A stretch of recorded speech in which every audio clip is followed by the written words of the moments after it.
La parole est à Jean-Marc Ayrault. Merci, Monsieur le Président, mes chers collègues. Monsieur le Premier ministre, les Français sont inquiets. Le sentiment général est que les crises se succèdent sans que la politique ait prise sur les événements. L'enjeu pour nous tous est de répondre à cette interrogation. Qui dirige la France, l'Europe, le monde? Les agences de notation, les marchés financiers ou les gouvernements par l'intermédiaire des peuples qui leur ont fait confiance?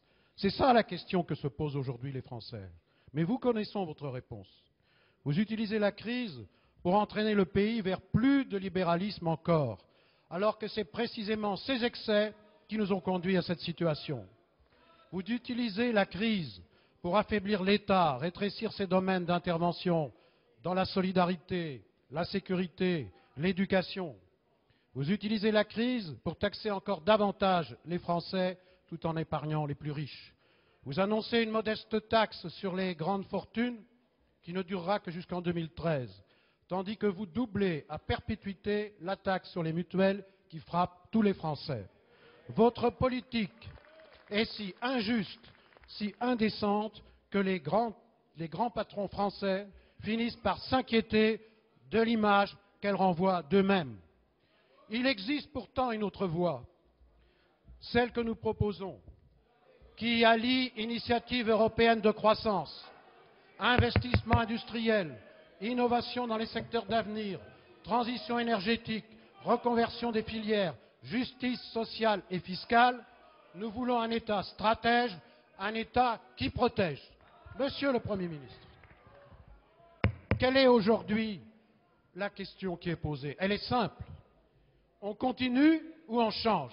Monsieur le Premier ministre, je vous dis qu'avec une majorité de Français, nous allons choisir le changement. Monsieur le Premier ministre. Mesdames et Messieurs les députés, Monsieur le Président Ayrault, ce débat, les Français vont le trancher, et ils vont le trancher sur la base des réalités.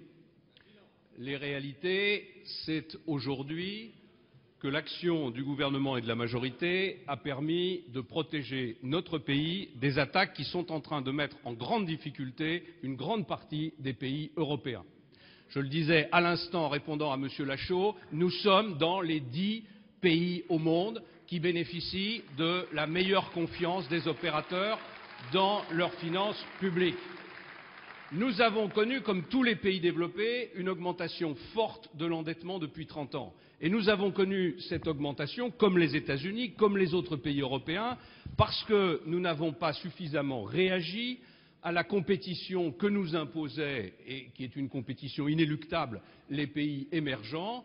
Nous n'avons pas suffisamment réformé notre organisation économique, notre organisation sociale, et nous avons financé par l'endettement ce manque de compétitivité, ce différentiel de compétitivité avec les pays émergents. C'est une responsabilité collective. Je n'ai pas besoin de donner ici les chiffres, le nombre des niches fiscales et sociales dont vous êtes responsables, celles dont nous sommes responsables, parce que depuis 30 ans, dans tous les pays européens, gouvernés par la gauche ou gouvernés par la droite, l'endettement a cru.